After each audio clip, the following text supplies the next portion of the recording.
कोई ना कोई कहीं ना कहीं ऐसी महाशक्ति और महासत्ता का आकर्षण होता है जो बार बार महाशक्तियों के लिए भी आकर्षित कर लेता है।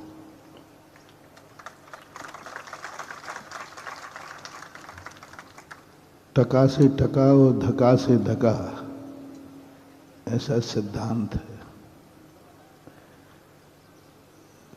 एक पानी देखने वाले लोग थे, वो नारियल को हाथ पे ले लेते और जैसे ही हाथ पे नारियल लेके चलते हैं, जहाँ पानी होता है वहाँ नारियल जो सीधा लेटा हुआ था वह ऊपर को प्राप्त हो जाता है, उसके जटा ऊपर को हो जाते हैं। मैंने सोचा कि ऐसा क्यों, और देखा गया जमीन के अंदर पानी था। एक नारियल के पानी को कैसे मालूम कि जमीन के अंदर पानी है, और जमीन के अंदर के पानी को कैसे मालूम कि नारियल के अंदर पानी है। सूखे नारियल में नहीं होता ये करिश्मा, गीला नारियल होना चाहिए, और जितना पानी पावरफुल होगा नारियल का उतना ही वहाँ नीचे पानी होता है। फिर मैंने भी सोचा कि इसको प्रैक्टिकल, शायद इसके हाथ में कुछ गड़बड़ी होती होगी, तो फिर वो मैंने भी लिया और मैं भी घूमा तो वही पोजीशन मेरे हाथ पर हुई। फिर ये दृश्य को मैंने शास्त्रों से देखा। समस्त वास्तु शास्त्रों को तब मिला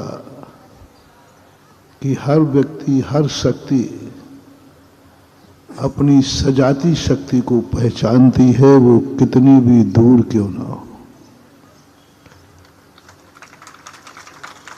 हवाएं भी हवाओं को पहचानती हैं, माटी भी माटी को पहचानता है,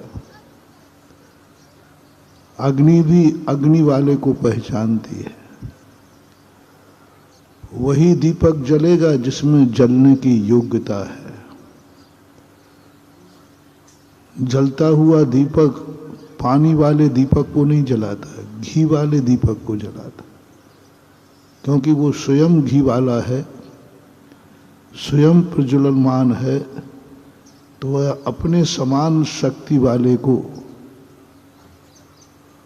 उठाने का प्रयास करता है। नेचर होता है, हर वस्तु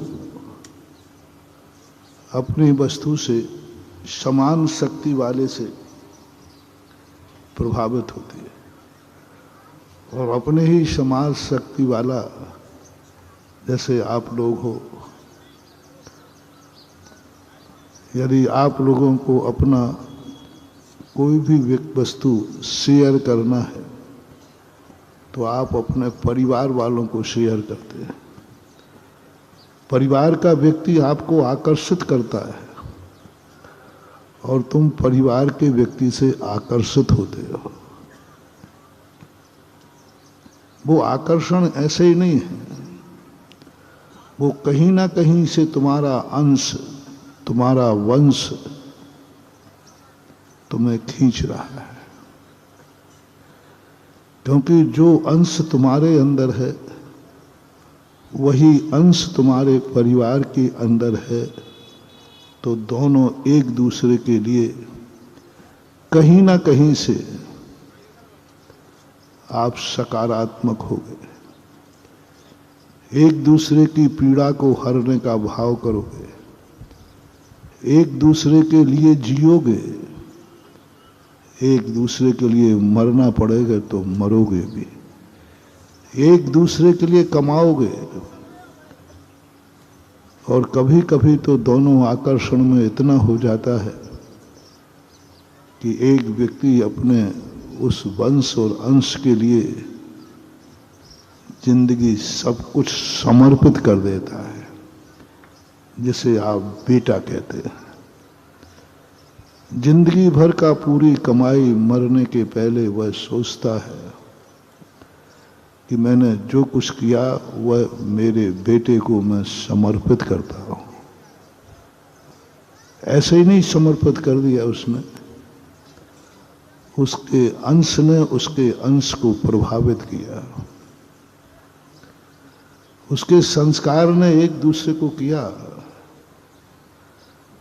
पड़ोसी को 100 रुपया देने में तकलीफ है, लेकिन बेटे को सारी वसीयत देने में भी तकलीफ नहीं बल्कि हर्ष है। दूसरों के लिए कितना खर्च हो जाए तो आपको थोड़ा सा भी हो तो तकलीफ होगा, खर्च हो गया। और अपनों के ऊपर जब लुटाना हो तो कर्जा लेकर के भी आप लोग शादी विवाह करते हो ना, तो अपनों के लिए तुम कितना लुटा देते हो, कितना ज्यादा। सब यही भाव आता है, काय के लिए कमाया है, इसी के लिए कमाया है, ऐसा भाव आता है। यही चीज जब परिवर्तित होकर के धर्म की तरफ जाती है, जब किसी व्यक्ति के अंदर धर्म उत्पन्न हो जाता है, तो वह भी सामने वाले के धर्म को देख करके उसका आकर्षण भी इतना हो जाता है कि पूरी जिंदगी धर्म के लिए समर्पित कर देता है।